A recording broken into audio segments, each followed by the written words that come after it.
بسم الله الرحمن الرحيم الحمد لله رب العالمين والصلاة والسلام على رسوله الأمين وعلى آله وأصحابه أجمعين. கண்ணியத்திற்குரிய அல்லாஹ்வின் நல்லடியார்களே, அல்ஹம்துலில்லாஹ், இந்த ரமதானுடைய மாதத்தை அல்லாஹ் தஆலா நமக்கு அடையக்கூடிய பாக்கியத்தை கொடுத்து 10 நோன்புகளுக்கு மேலே நோற்ற நிலையிலே அல்ஹம்துலில்லாஹ் நம்மை அல்லாஹ் ஹயாத்தாக வைத்திருக்கிறான். இதுவே மிகப்பெரிய விஷயம். அல்ஹம்துலில்லாஹ். கண்ணியத்திற்குரியவர்களே, நாம் ஒரு 3 நாட்களுக்கு முன்னால் ஒரு தலைப்பை குறித்து நம்ம பார்த்தோம். என்ன அப்படின்னா, மறுமையில் நடக்கக்கூடிய நிகழ்வுகள் தொடர்பாக. அதில் சில செய்திகள், மறுமை நாளில் என்னெல்லாம் நடக்கும், கேள்வி கணக்கு எப்படி இருக்கும் என்ற விஷயங்களை பார்த்தோம். அதனுடைய ஒரு தொடர்ச்சியாக இந்த 2 நாட்கள் அந்த மறுமையினுடைய அடுத்த கட்டம், மறுமையினுடைய விசாரணைக்கு அடுத்த கட்டம், கடைசியாக அந்த சிராத்துடைய பாலம், அதை கடக்கக்கூடிய அந்த நிலையை குறித்து பார்த்தோம். சிராத்துடைய பாலத்தை கடந்தால் எங்க போகலாம்? சொர்க்கம். சிராத்தில் பாலத்தில் தவறிவிட்டால் நரகம். அப்ப அந்த சிராத்துடைய பாலத்திற்கு அடுத்தபடியாக இருக்கக்கூடிய சொர்க்கம் அல்லது நரகம். அப்ப அந்த சொர்க்கம் நரகத்தை குறித்து ஒரு சில செய்திகளை இன்ஷா அல்லாஹ் இந்த 2 நாட்கள், இன்ஷா அல்லாஹ் இன்று சொர்க்கம் தொடர்பாகவும் நாளைய தினம் நரகம் தொடர்பாகவும் ஓரிரு செய்திகளை நாம் இன்ஷா அல்லாஹ் பார்க்கலாம். இப்போ சொர்க்கம் தொடர்பான செய்திகளில் முதலாவது, சரி, உங்களுக்கு சொர்க்கம் தொடர்பான செய்திகள் என்னெல்லாம் தெரியும்? சில 1-2 செய்திகள் சொல்லுங்களேன். சொர்க்கம் தொடர்பாக உங்களுக்கு தெரிந்த செய்திகள். உயர்ந்த சொர்க்கம் ஜன்னத்துல் ஃபிர்தௌஸ். நிறைய சொர்க்கத்துல பல படித்தரங்கள், ஸ்டேஜ் இருக்கு. அதுல உயர்ந்த சொர்க்கம் என்னது? ஜன்னத்துல் ஃபிர்தௌஸ். சொர்க்கத்திற்கு 8 வாசல்கள் இருக்கு. நோன்பாளிகள் ரையான் என்ற வாசல் வழியாக நுழைவார்கள். ரைட். வேற சொர்க்கம் பற்றி வேற ஏதாவது தகவல்கள்? ஆறுகள், ஒளித்தோடி கொண்டிருக்கக்கூடிய ஆறுகள். சொர்க்கம் என்றாலே அல்லாஹ் தஆலா குர்ஆன்ல சொல்லும்போது ஜன்னாத்துன் தஜ்ரி மின் தஹ்திஹல் அன்ஹார், அதனுடைய கீழே ஆறுகள் ஓடிக்கொண்டிருக்கும் என்று அல்லாஹ் சொல்றான். மிகப்பெரிய மாளிகைகள். ரைட். ஹூர்லின் பெண்கள். ரைட். எப்படி பல விஷயங்கள் இருக்கு. ரைட். சரி, சொர்க்கம் பத்தி நிறைய விஷயங்கள் இருக்கு. அதை நாம தெரிந்து கொள்ள வேண்டிய காரணம் என்ன? முதலாவது, சொர்க்கம் பத்தி நாம ஏன் தெரிஞ்சுக்கிறோம்? முதலாவது என்ன காரணம்? நன்மை அதிகமாக செய்யறது இல்லையா? சொர்க்கம் போனோம்னா என்ன வேணும்? நன்மைகள் வேணும். அப்ப நன்மைகள் செய்வதற்கு நமக்கு ஆர்வம் வரும். சொர்க்கத்தை பத்தி தெரிஞ்சுக்கிட்டா நமக்கு நன்மைகள் செய்ய ஆர்வம் வரும் இல்லையா? இப்ப நம்ம ஒரு வேலை இருக்கு, ஒரு வேலை எடுக்க போறோம். அந்த வேலையுடைய கூலியை நாம், இவ்வளவு பெரிய கூலி இருக்கா, ஒரு 2 மணி நேரம் தாங்க ஒர்க்கு, 1 லட்சம் ரூபாங்க அந்த வேலைக்கு, சும்மா ஈஸியான வேலை தான், ரொம்ப கஷ்டமெல்லாம் பட வேண்டியது இல்லை அப்படின்றாங்க. எப்படி ஆர்வம் வரும்ல? அப்ப சொர்க்கத்தை பற்றி நாம தெரியும் போது அமல்கள் செய்ய நமக்கு ஆர்வம் வரும், நன்மைகள் செய்ய ஆர்வம் வரும். ரேஷன் கடையில கார்டுக்கு 1000 ரூபா, எவ்வளவு நேரம்னாலும் நிற்போமா இல்லையா? 2 மணி நேரம் பண்ணாலும் பரவாயில்ல, கியூல நிக்கிறதுக்கு நாம தயார். அப்ப என்ன, நமக்கு அந்த கூலி தெரியுது, அதனால அதனுடைய கஷ்டம் பெருசா தெரிவதில்லை. அந்த மாதிரி சொர்க்கத்துடைய கூலி தெரிந்து விட்டால் அதற்கு படக்கூடிய அந்த சின்ன சின்ன கஷ்டங்கள், இது இந்த அமல்களுடைய சின்ன சின்ன விஷயங்கள் நமக்கு பெருசா தெரியாது. அப்ப அந்த கூலி தெரிஞ்சுட்டா. வேற என்ன காரணம் சொர்க்கத்தை பற்றி தெரிவதற்கு? எப்படிங்க? பாவம் செய்வதை விட்டு தவிர்ந்து போ. ரைட், அல்ஹம்துலில்லாஹ். பாவம் செய்வதை விட்டு தவிர்ந்தாதான் சொர்க்கம் கிடைக்கும். ரைட், அல்ஹம்துலில்லாஹ். சரி, அப்ப கண்ணியத்திற்குரியவர்களே, சொர்க்கம் நரகத்தை நம்புவது என்பது நம்முடைய அக்கீதா, நம்முடைய ஈமானுடைய ஒரு பகுதி இல்லையா? ஒரு முஸ்லிம் என்றால் அவன் சொர்க்கத்தை நம்பிக்கை கொள்ளாம இருக்க முடியாது, நரகத்தை நம்பாம இருக்க முடியாது. அப்ப அது நம்முடைய அக்கீதாவுடைய, நம்முடைய ஈமானுடைய ஒரு பகுதி, சொர்க்கம் நரகத்துடைய நம்பிக்கை. அப்ப நம்ம உலக மோகத்தை நாம் குறைப்பதற்கு அல்லது துடை தெரிவதற்கு சொர்க்கத்துடைய இன்பங்கள் நமக்கு தெரிஞ்சாகும். அப்பதான் நம்ம உலக மோகத்தின் பக்கம் மூழ்கிவிட மாட்டோம், சொர்க்கத்தின் பக்கம் நாம ஆர்வம் கொள்வோம். அதே போல நமக்கு அமல்களில் ஆர்வம் ஏற்படுவதற்கு நாம் சொர்க்கத்தை பற்றி தெரிய வேண்டும். ரைட். இது போன்ற பல காரணங்கள் இருக்கிறது சொர்க்கத்தை பற்றி தெரிந்து கொள்வதற்காக. கணியத்திற்குரியவர்களே, சொர்க்கத்தை பற்றி அல்லாஹ் தஆலா குர்ஆன்ல ஏராளமா சொல்றான். எக்கச்சக்கப்பா இடங்கள்ல அல்லாஹ் தஆலா சொர்க்கத்தை அப்படியே வர்ணிக்கிறான். பாருங்க, அல்லாஹ் குறிப்பிடுகின்றான், இன்னலில் முத்தகீன மஃபாஸா, முத்தகீன்களுக்கு தக்குவாதாரிகளுக்கு வெற்றி, அந்த சொர்க்கம் இருக்கிறது. ஹதாயிக வஅனாபா, அதிலே அவர்களுக்கு தோட்டங்கள், அந்த கார்டன், பல தோட்டங்கள் இருக்கும். அதில் தொங்கக்கூடிய அந்த திராட்சை குலைகள், திராட்சை பழங்கள் அவர்களுக்கு இருக்கும். அதிலே ஒரே வயதுள்ள கன்னிகள், அந்த ஹூர்லீன்கள் அவர்களுக்காக இருப்பார்கள். பானம் நிறைந்த கிண்ணங்கள், அப்படியே அந்த கிண்ணங்கள்ல பானங்களை சுற்றி சுற்றி வந்து கொண்டிருக்கும். லா யஸ்மஊன ஃபீஹா லகுவ வலா கிதாபா, அந்த சொர்க்கத்திலே அவர்கள் தேவையில்லாத பேச்சுக்கள், வீணான பேச்சுக்கள், பொய்கள் எதையும் அவர்கள் கேட்க மாட்டார்கள். ஒரே நிம்மதியான சலாமத்தான ஒரு வாழ்க்கை தான் அந்த சொர்க்கத்திலே இருக்கும். இன்னொரு இடத்துல எல்லாம் சொல்றான் பாருங்க, இன்னல் அப்ரார லஃபீ நஈம், நல்லவர்கள் நஈம் என்ற சொர்க்க சோலைகளில் இருப்பார்கள். அலல் அராய்க்கு யந்துரூன், அவர்கள் ஆசனங்களில் அமர்ந்து, அந்த சோஃபாவில் மிகப்பெரிய அந்த ஆசனங்களில் அமர்ந்து சொர்க்க காட்சிகளை பார்த்து ரசித்துக் கொண்டிருப்பார்கள் என்று அல்லாஹ் தஆலா குறிப்பிடுகின்றான். அதிலே போதை இல்லாத மதுகள், மது ஆறுகள், பாலாறு, தேனாறு, மது ஆறு என்று அத்தனையும் அவர்களுக்காக அங்கே ஓடிக்கொண்டிருக்கும். அந்த நாளிலே அவர்கள் எப்படி இருப்பார்கள்? அதிலே அவர்களுக்கு லா தஸ்மஉ ஃபீஹா லாகியா, அவர்கள் பயனில்லாத சொற்கள் எதையும் அதில் அவர்கள் கேட்க மாட்டார்கள். ஃபீஹா ஐனுன் ஜாரியா, அதில் அந்த நீர் ஊற்றுக்கள், அந்த நீர் ஊற்றுக்கள் அவர்களுக்கு, அந்த ஃபால்ஸ் சொல்லுவாங்கல்ல, அந்த மாதிரி ஃபால்ஸ், அந்த நீர் ஊற்றுக்கள் அப்படியே அவர்களுக்கு ஒளித்து ஓடிக்கொண்டிருக்கும். ஃபீஹா சுரூருன் மர்ஃபூஆ, உயர்ந்த ஆசனங்கள், சோஃபாக்கள், உயர்ந்த சோஃபாக்கள், அப்படியே மெத்தை பஞ்சு போல இருக்கக்கூடிய உயர்ந்த சோஃபாக்கள் அவர்களுக்கு அங்கே இருக்கும். அதிலே அக்வாபும் மௌதுஆ, அதிலே குவளைகள் வைக்கப்பட்டிருக்கும். வனமாரிக்கு மஸ்ஃபூஃபா, அணி அணியாக திண்டுகள் இருக்கும். வஸராபியு மப்சூஸா, விரிக்கப்பட்ட உயர்ந்த கம்பளங்கள், ரெட் கார்பெட் சொல்லுவாங்க, அந்த மாதிரி விரிக்கப்பட்ட உயர்ந்த கம்பளங்கள், அந்த கார்பெட்ஸ் அவர்களுக்காக அங்கே விரிக்கப்பட்டிருக்கும் என்று அல்லாஹ் தஆலா சொல்லி காட்டுகின்றான். அதிலே அவர்களுக்கு குத்தூஃபுகா தானியா, கைகளுக்கு எட்டிய தூரத்தில் அப்படியே பழங்கள், அப்படியே கைகளுக்கு எட்டிய தூரத்தில் அப்படியே கொத்து கொத்தாக தொங்கிக் கொண்டிருக்கும். அதிலே அவர்கள் குலு வஷ்ரபு, சாப்பிடுங்கள், குடியுங்கள், நீங்கள் முன்னால் செய்த அமல்களுக்காக நீங்கள் அனுபவிங்கள் என்று அவர்களுக்காக அங்கே சொல்லப்படும். அதுல அல்லாஹ் தஆலா இன்னும் சொல்கிறான் பாருங்கள், அந்த சொர்க்க சோலைகளில் ஃபீஹின்ன காஸிராத்துத் தர்ஃப் லம் யதமிஸுஹுன்ன இன்சுன் கப்லஹும் வலா ஜான், அதிலே அமர கன்னியர்கள், இந்த ஹூர்லீன்கள் இருக்கிறார்கள். அவர்களை இதற்கு முன்னால் எந்த மனிதனும் தீண்டியதில்லை, எந்த ஜின்னும் தீண்டியதில்லை. அப்படியே பரிசுத்தமான அந்த அமர கன்னியர்கள் இருக்கிறார்கள். அவர்கள் எப்படிப்பட்டவர்கள்? கஅன்னஹுன்னல் யாக்கூத்து வல் மர்ஜான், வெண்மையான முத்தை போன்றும் பவளத்தை போன்றும் அவர்கள் இருப்பார்கள். அல்லாஹ் சொல்றான், அவர்கள் வெண்மையான முத்துக்களை போன்றும் பவளங்களை போன்றும் அவர்கள் இருப்பார்கள் என்று அல்லாஹ் தஆலா சொர்க்கத்தையும் அந்த இன்பங்களையும் குறித்து வர்ணிக்கிறான். முதுஹாமத்தான், அப்படியே டார்க் கிரீன், கரும் பச்சையுடைய அந்த சோலைகள் அவர்களுக்காக இருக்கும். பச்சையில டார்க் பச்சை இருக்குல்ல, கரும் பச்சை, டார்க் கிரீன், அப்படிப்பட்ட அந்த சோலைகள் அவர்களுக்காக, அந்த கார்டன் அப்படியே அவர்களுக்காக இருக்கும்.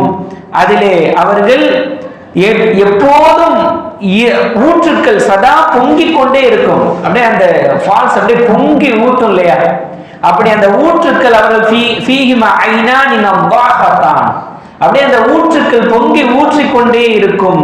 அவர்களுக்கு அதிலே பல பல கனி வகைகள் அவர்களுக்கு இருக்கிறது என்று அல்லாஹ் தஆலா இந்த சொர்க்கத்தை பற்றி வர்ணித்துக் கொண்டே இருக்கிறார். அதிலே பசுமையான ரத்தின கம்பங்கள், அபுகரியின் ஹிசான், அப்படியே பசுமையான ரத்தின கம்பளங்கள் அவர்களுக்காக விரிக்கப்பட்டிருக்கும் என்று அல்லாஹ் தஆலா குறிப்பிடுகின்றான். அதுல ஆறுகள் ஓடிக்கொண்டிருக்கும் இல்லையா, அந்த ஆறு ஓடிக்கொண்டிருக்கும் இல்லையா, அப்ப அல்லாஹ் தஆலா சொல்றான் பாருங்க, யுஃபஜ்ஜிரூனஹா தஃஜீரா, அந்த ஆறுகளை அந்த சொர்க்கவாசிகள் தாங்கள் விரும்பும் இடங்களுக்கெல்லாம் ஒளித்தோட செய்வார்கள். அந்த சொர்க்கவாசிகள் அப்புறம் இங்க ஒரு ஆறு ஓடிட்டு இருக்கும், இது அங்க ஓடணும் அப்படின்னு என்ன செய்வாங்க, சொர்க்கவாசி நினைப்பாரு, அந்த ஆறு அப்படி அந்த பக்கம் ஓட வைப்பார். தாங்கள் விரும்பும் இடங்களுக்கெல்லாம் அந்த ஆறுகளை ஒளித்து ஓட செய்வார்கள் என்று அல்லாஹு தஆலா சொல்லி காட்டுகின்றான். அதுல அந்த பளிங்கு பாத்திரங்கள், வெள்ளி பாத்திரங்கள் எல்லாம் கொண்டு சின்ன சின்ன சிறுவர்கள், சின்ன சின்ன பிள்ளைங்க, சிறு பிள்ளைகள் அவர்களை சுற்றி சுற்றி வந்து கொண்டிருப்பார்கள். அப்படியே தட்டில ஏந்தி கொண்டு அந்த பாத்திரங்களை, பளிங்குகளை ஏந்தி கொண்டு சுற்றி சுற்றி வந்து கொண்டிருப்பார்கள் என்று அல்லாஹ் தஆலா சொல்லி காட்டுகின்றான். அதே போல அல்லாஹ் சொல்லும் போது وَإِذَا رَأَيْتَ ثَمَّ رَأَيْتَ نَعِيمًا وَمُلْكًا كَبِيرًا, அல்லாஹ் சொல்கிறான், நீங்கள் அந்த சொர்க்கத்தில் பார்த்தீர்கள் என்றால் நঈம வ முல்கன் கபீரா, மிகப்பெரிய ஒரு அரசாங்கத்தை அங்கே நீங்கள் பார்ப்பீர்கள். முல்கன் கபீரா என்றால் மிகப்பெரிய ஒரு அரசாங்கம், அதிகாரம், ஆட்சி, அதை அந்த சொர்க்கவாசி காண்பார். ஒரு சாதாரண சொர்க்கவாசி அந்த மிகப்பெரிய சொர்க்கத்திற்கு அவர் தான் ராஜா. அந்த மிகப்பெரிய ஒரு அரசாங்கம், ஒரு மிகப்பெரிய ஒரு ஆட்சியர், முல்கன் கபீரா என்று அல்லாஹ் சொல்றார், மிகப்பெரிய ஒரு அரசாட்சியை நீங்கள் அந்த சொர்க்கத்திலே நீங்கள் பார்ப்பீர்கள். அவ்வளவு பெரிய அந்த சொர்க்கத்திற்கு அவர் தான் கிங், அவர் தான் ராஜாவா இருப்பார். அப்படி அவர் இருப்பார்.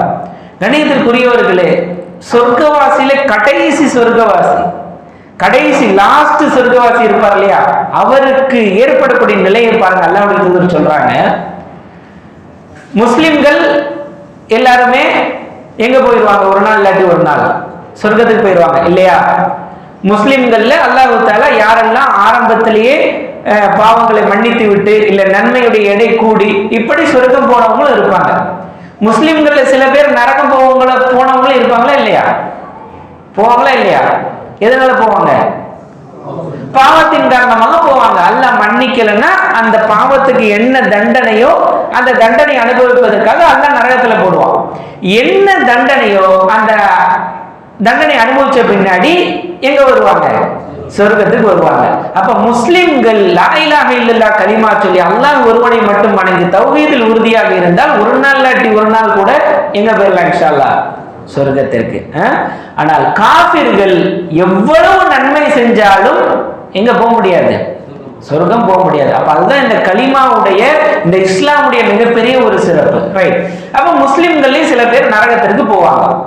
அதுல அல்லாஹ் தஆலா என்ன செய்வான்னா, ஒவ்வொருத்தருக்கும் பரிந்துரை இருக்கும். நபி ஸல்லல்லாஹு அலைஹி வஸல்லம் அவங்களுடைய பரிந்துரை இருக்கும், நல்ல முஸ்லிம்களுடைய பரிந்துரை இருக்கும், மலக்குமார்கள் ரெக்கமெண்ட் பண்ணுவாங்க. இப்படி அல்லாஹ் தஆலா என்ன பண்ணுவான்னா, ஒவ்வொருத்தருடைய ரெக்கமெண்டேஷனை வச்சு நரகத்துல இருந்து கொஞ்சம் கொஞ்சம் பேரா வெளியே வருவாங்க. சரியா? அப்ப அல்லாஹ் என்ன பண்ணுவான்னா, கடைசியில் அல்லாஹ்வுடைய பரிந்துரை இருக்கும். அல்லாஹ் சொல்லுவான் மலக்குகள்கிட்ட, நீங்கள் நரகத்திற்கு சென்று யாருடைய உள்ளத்தில் மிஸ்காலு ஹப்பத்தின் மின் ஹர்தலின் மின் ஈமான், யாருடைய உள்ளத்தில் கடுகளவு ஈமான் இருக்கோ, கடுகு எவ்வளவு பெருசு இருக்கும்?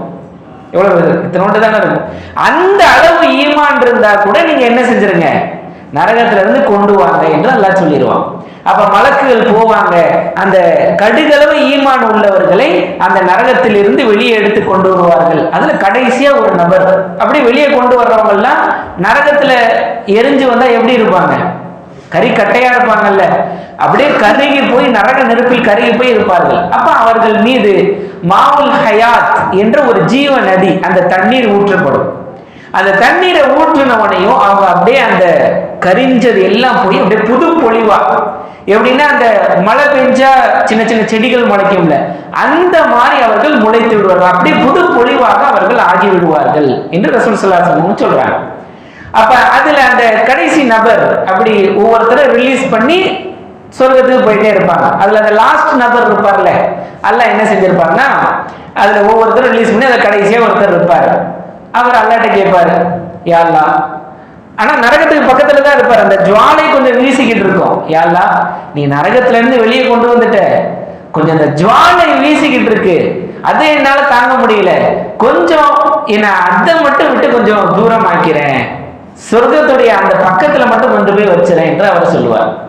அப்ப அல்லாஹ் என்ன செய்வான், அப்படியா சரி இனிமே எதுவும் கேட்க மாட்டியா?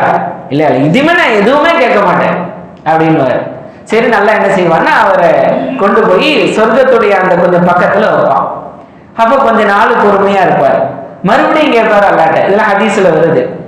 மறுபடியும் அல்லாட்ட கேட்பாரு, யா அல்லாஹ் சொர்க்கத்துடைய வாசல்ல மட்டும் என்னை கொண்டு போய் விட்டுறேன்.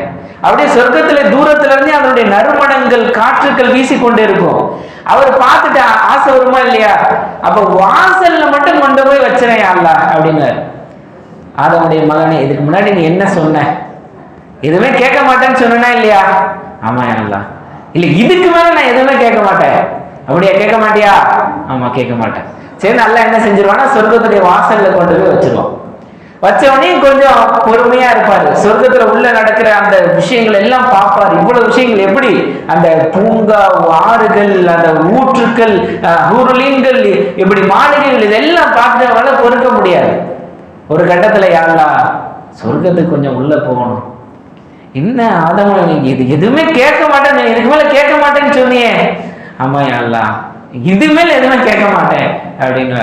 அப்ப அல்லாஹ் சிரிப்பான் என்று ரசூல் ஸல்லல்லாஹு அலைஹி வஸல்லம் சொன்னாங்க. அல்லாஹ் சிரித்து விடுவான் என்று ரசூல் ஸல்லல்லாஹு அலைஹி வஸல்லம் சொன்னாங்க. இந்த ஹதீஸை சொல்லும்போது நபி ஸல்லல்லாஹு அலைஹி வஸல்லம் அவர்கள் தங்கள் கடவாய் பற்கள் தெரியும் அளவுக்கு சிரித்தார்கள். அப்ப அல்லாஹ் என்ன செய்வான்னா அவரை சொர்க்கத்துக்கு உள்ள அனுப்புவான். உள்ள அனுப்பும் போது சொல்லுவான், ஆதமுடைய மகனே நீ உள்ளே செல், உனக்கு இந்த உலகத்தை போல 10 மடங்கு சொர்க்கம் என்று அல்லாஹ் சொல்லுவான். அவன் பார்ப்பான், உலகத்தை போல 10 மடங்கு சொர்க்கமா? யா அல்லாஹ் அரசனாகிய நீ, ராஜாவாகிய மாலிக்காகிய நீ என்னை கேலி செய்கிறாயா? என்னை கிண்டல் பண்றியா? உலகத்தை போல 10 மடங்கு சொர்க்கமா என்று அவன் கேட்பான். ஆமா, உனக்கு உலகத்தை போல 10 மடங்கு சொர்க்கம், நீ செல் என்று அல்லாஹ் சொல்லுவான். இப்ப பாருங்க, கடைசி சொர்க்கவாசிக்கு எவ்வளவு பெரிய சொர்க்கம், எவ்வளவு பெருசு, எவ்வளவு பெருசு, உலகத்தை போல 10 மடங்கு. அப்ப அந்த உலகத்தை போல 10 மடங்கு சொர்க்கத்துக்கு அவர் தான் ராஜா. ஒரு நாட்டுக்கு ராஜானால எப்படி இருக்கு, இந்த பூமிக்கே ஒருத்தர் ராஜானா, அப்ப அந்த மாதிரி 10 பூமி, 10 உலகத்தை போல 10 மடங்கு சொர்க்கத்திற்கு அவர் தான் ராஜா. அப்ப அல்லாஹ் தஆலா சொல்லிடுவான். அப்ப சாதாரண சொர்க்கவாசி, லாஸ்ட் அடிமட்ட சொர்க்கவாசிக்கே இவ்வளவுனா, அப்ப உயர்ந்த நிலையில எப்படி இருக்கும் இல்லையா? அப்ப இந்த மாதிரி ஒரு சொர்க்கவாசி ஒரு நிலைக்கும் இன்னொரு நிலைக்கும் ஒரு ஸ்டேஜ், இதான் லாஸ்ட் ஸ்டேஜ். நபி ஸல்லல்லாஹு அலைஹி வஸல்லம் சொல்றாங்க, இந்த ஒரு ஸ்டேஜுக்கும் அடுத்த ஸ்டேஜுக்கும் இடையே உள்ள டிஸ்டன்ஸ் எப்படி தெரியுமா? பூமியில இருந்து நீங்க நட்சத்திரத்தை பார்க்கிற மாதிரி அப்படின்னாங்க. நட்சத்திரத்தை பார்க்கறதுனா எவ்வளவு தூரம், அந்த அளவு ஸ்டேஜ் டிஃபரன்ஸ் இருக்குமா? ஒரே ஒரு படித்தரம் கூட, அவ்வளவுதான், ஒரு ஸ்டேஜ் கூட, ஆனா அவ்வளவு பெரிய டிஃபரன்ஸ் இருக்கும். அப்ப அவ்வளவு பெரிய டிஃபரன்ஸ் அந்த சொர்க்கத்துல இருக்கும் என்று அல்லாஹ்வுடைய தூதர் ஸல்லல்லாஹு அலைஹி வஸல்லம் அவங்க சொல்றாங்க. அப்ப இந்த மாதிரி சொர்க்கத்துல அவர்கள் இருக்கும்போது அந்த சொர்க்கத்துல இன்னும் எக்கச்சக்கமான விஷயங்களை அல்லாஹ்வுடைய தூதர் நமக்கு வர்ணிக்கிறார்கள். எப்படின்னா, ஒரு மரம் இருக்குமா சொர்க்கத்துல, ஒரு மரம், ஒரு மரம் அதனுடைய நிழல் இருக்குன்னு வைங்களேன். இப்போ ஒரு மரத்துடைய நிழலை நீங்க கிராஸ் பண்ணணும்னா எவ்வளவு நேரம் ஆகும்? கொஞ்சம் பெரிய மரம் கூட வச்சுக்கோங்களேன், எவ்வளவு நேரம் ஆகும்? ஒரு செகண்ட், 10 செகண்ட்ல கூட கிராஸ், கொஞ்சம் பெரிய மரம்னா கூட ஒரு 2 செகண்ட்ல கிராஸ் பண்ணலாம். ஆனா நபி ஸல்லல்லாஹு அலைஹி வஸல்லம் சொல்றாங்க, சொர்க்கத்தில் ஒரு மரம் இருக்கிறது, அந்த மரத்துடைய நிழலில் ஒரு 100 வருடங்கள், 100 வருடம் வேகமாக செல்லக்கூடிய வாகனத்தில் பயணித்தாலும் அந்த நிழலை கடக்க முடியாது. எவ்வளவு பெரிய மரமா இருக்கும். 100 வருஷம் ஒருத்தர் ஃபாஸ்டா போனா கூட அந்த நிழலை அவர் தாண்டி போக முடியாது. அவ்வளவு பெரிய மரம் சொர்க்கத்திலே இருக்கிறது என்று அல்லாஹ்வுடைய தூதர் சொன்னார்கள். அதே போல அந்த சொர்க்கத்திலே சொர்க்க கூடாரங்கள், அதாவது அந்த மாளிகைகள் இருக்கு பாத்தீங்களா, சொர்க்க மாளிகை. சொர்க்கவாசிக்கு ஒரு மாளிகை இருக்குமா? எப்படின்னா, ஒரே முத்துனா அந்த கடலை எடுப்பாங்க, அந்த முத்து பெரிய அந்த காஸ்ட்லி, அந்த ஒரே முத்துல ஆன ஒரு மாளிகை இருக்குமா? ஒரே முத்து, 2-3 செஞ்சதெல்லாம் இல்ல, ஒரே முத்துல செஞ்ச மாளிகை. எவ்வளவு தூரம்னா, தூணுகா பிஸ்ஸமா சித்தூன மீலா, அது வானத்திலே 60 மைல் தூரத்திற்கு இருக்குமா. ஒரே முத்து, அவருடைய ஹைட் எவ்வளவா? 60 மைல். 60 மைல் எவ்வளவு? இன்னைக்கு உலகத்துல அதிகபட்சம் பெரிய பில்டிங் என்னது, ஹைட்டான பில்டிங்? புர்ஜ் கலீஃபா. ரைட், மாஷா அல்லாஹ். அது எவ்வளவு ஹைட் இருக்கும்னு நினைக்கிறீங்க? துபாயில இருக்க புர்ஜ் கலீஃபா எவ்வளவு ஹைட் இருக்கும்? அதான் உலகத்திலே அதிகபட்சம் ஹைட்.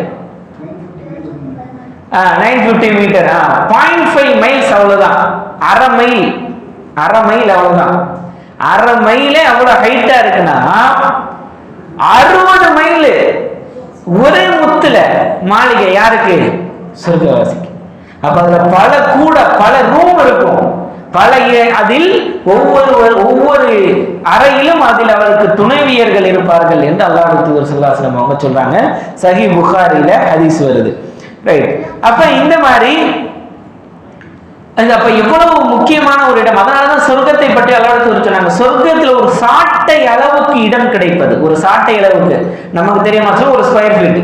சொர்க்கத்துல ஒரு ஸ்கொயர் ஃபீட், ஒரு சாட்டை வைக்கும் அளவுக்கு இடம் கிடைப்பது, அதனுடைய நிலை ஹைரும் மினத் துன்யா வ மா ஃபீஹா. அது உலகத்தில் உள்ள அத்தனை விட சிறந்தது என்று அல்லாஹ்வுடைய தூதர் சொன்னாங்க. ஏன் அவ்வளவு நிரந்தரமான அந்த சொர்க்கம் அது. அதே போல அந்த சொர்க்கவாசிகளுக்கு கிடைக்கக்கூடிய இந்த ஹூருலின் பெண்கள் இருக்காங்க இல்லையா, அவர்களை பற்றி அல்லாஹ்வுடைய தூதர் சொல்லும் போது, சொர்க்கவாசிகள் இந்த ஹூருலின் பெண், ஒரு பெண் உலகத்தை எட்டி பார்த்தால், சும்மா இப்படி பூமியை ஒரு எட்டி பார்த்தால் வானம் பூமிக்கு இடையே உள்ள அத்தனையும் பிரகாசமாக்கி விடுவாள். அப்படியே பிரைட் ஆயிருமா. சும்மா ஹூருலின் பெண் இப்படி எட்டி பார்த்தாங்கன்னா, பூமி எட்டி பார்த்தாங்கன்னா வானம் பூமிக்கு மத்தியில் உள்ளது அப்படியே பிரைட்ட பிரகாசமாயிருமா. அப்படி இருக்குமா. அதே போல அது மட்டும் இல்லாமல் அந்த பகுதியை நறுமணத்தால் நிரப்பி விடுவாள். அப்படியே நல்ல வாடை, அப்படி நல்ல வாடையால் வானம் பூமிக்கு மத்தியில் உள்ளதை நிரப்பி விடுவாள். அதே போல அவருடைய தலையில் ஷால் போடுறாங்களே, அந்த ஹூருலின் பெண்கள் அந்த போடக்கூடிய அந்த முக்காடு, அந்த ஷால் என்பது ஹைரும் மினத் துன்யா வ மா ஃபீஹா. உலகத்தில் உள்ள அத்தனை விட சிறந்தது அந்த ஷால்.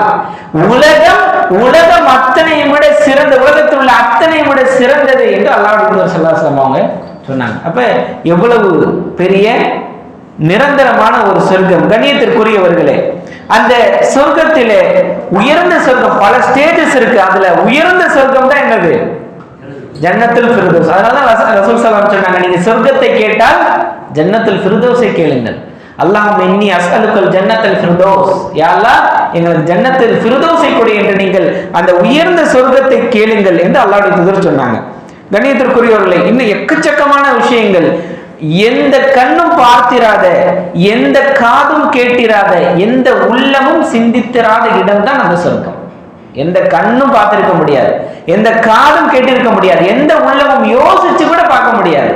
இன்னைக்கு எவ்வளவு பெரிய அந்த இமேஜினேஷன்ல எவ்வளவு விஷயங்கள் பண்றாங்க, கிராபிக்ஸ் அது இதுன்னு, அந்த மாதிரி யோசனை கூட செய்ய முடியாது. அப்படிப்பட்ட இடம் தான் என்னது? சொர்க்கம் என்று அல்லாஹ்வுடைய தூதர் சொன்னார்கள். கண்ணியத்திற்குரியவர்கள், அந்த சொர்க்கத்திலே நுழைந்த போது ஒரு அறிவிப்பாளர் வருவார். அவர் சொல்லுவார், இனி நீங்கள் சொர்க்கத்தில் ஆரோக்கியத்தோடே இருப்பீர்கள், ஒருபோதும் நோய் காண மாட்டீர்கள். சொர்க்கத்துல உங்களுக்கு ஆரோக்கியம் தான், எப்பவுமே ஹெல்த் தான், நோயே கிடையாது, ஒரு சின்ன நோய் கூட கிடையாது என்று சொல்லுவார். அதை அடுத்து சொல்லுவார், நீங்கள் உயிரோட இருப்பீர்கள், மரணிக்கவே மாட்டீர்கள், உயிரோட இருப்பீர்கள். எப்போ? நிரந்தரம். கண்ணியத்திற்குரியவர்களே, மௌத்துன்றது இந்த ஒரு மௌத்து தான். அதுக்கப்புறம் மௌத்து இருக்கா? மௌத்து கிடையாது. நிரந்தரமான வாழ்க்கை சொர்க்கத்தில், நிரந்தரமான வாழ்க்கை, மரணமே கிடையாது.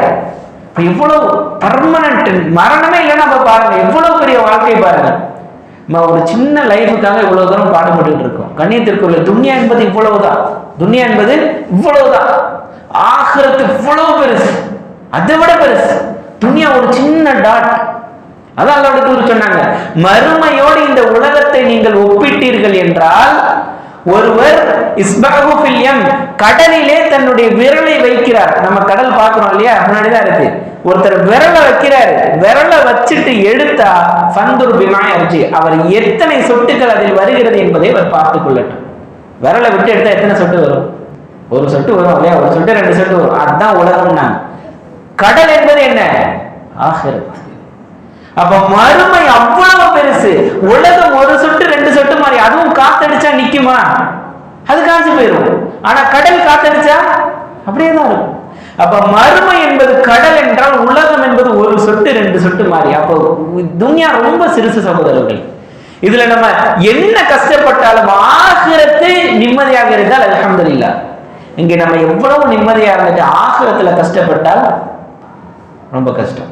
அப்ப ஆகிரத் என்பது அவர் சொல்லுவார், நீங்கள் ஆரோக்கியத்தோட இருப்பீர்கள், நோய் காண மாட்டீர்கள், உயிரோட இருப்பீர்கள், மரணிக்க மாட்டீர்கள், இளமையோடு தான் இருப்பீர்கள், முதுமையே உங்களுக்கு வராது. சொர்க்கவாசிகளுக்கு எத்தனை வயசு? 33 வயசு, அவ்வளவுதான். இளமையோட, எப்பவுமே இளமையோட இருப்பீர்கள், உங்களுக்கு முதுமையே கிடையாது. அப்ப இளமை திரும்புமா? கண்டிப்பா திரும்பும். வயசானவங்க கண்டிப்பா திரும்பும். எப்போ? சொர்க்கத்துக்கு போனா திரும்பும் இன்ஷா அல்லாஹ். அப்ப 33 வயசு தான். நீங்கள் முதுமையை அடைய மாட்டீர்கள், இன்பத்தோட இருப்பீர்கள், எப்போதும் துன்பம் வரவே வராது. இன்பத்தோட இருப்பீர்கள், எப்போதும் துன்பம் வரவே வராது என்று அறிவிப்பு செய்யப்படும். இப்படி சொர்க்கத்திலே உயர்ந்த இன்பம் அல்லாஹ்வை பார்ப்பது. எக்கச்சக்க இன்பங்கள் இருந்தாலும் அல்லாஹ்வை பார்க்கக்கூடிய இன்பம் தான் சொர்க்கத்திலே உயர்ந்த இன்பம். எந்த ரப்பை நாம் அனுதினமும் தொழுகிறோமோ, எந்த ரப்புக்கு முன்னால் குனிகிறோமோ, எந்த ரப்புக்கு முன்னால் சுஜூது செய்கிறோமோ, எந்த ரப்புக்காக நாம் ஹலால் ஹராமை பேணி வாழ்கிறோமோ, எந்த ரப்புக்காக நம்முடைய வாழ்க்கையை நாம் கழிக்கிறோமோ, அந்த ரப்பை பார்க்கக்கூடிய அந்த தருணம் தான் சொர்க்கத்திலே மிக உயர்ந்த தருணம். அதுதான் சொர்க்க இன்பங்களிலேயே ஆகப்பெரிய இன்பம். அப்படிப்பட்ட இன்பத்தை அடையக்கூடிய பாக்கியத்தை அல்லாஹ் தஆலா உங்களுக்கும் எனக்கும் உலக முஸ்லிம்களுக்கும் தந்தருள் புரிவானாக. வாஹிரு தஅவானா அல்ஹம்துலில்லாஹி ரப்பில் ஆலமீன். சுப்ஹானக அல்லாஹும்ம வபிஹம்திக அஷ்ஹது அல்லா இலாஹா இல்லா அன்த அஸ்தக்ஃபிருக வ அத்தூபு இலைக்.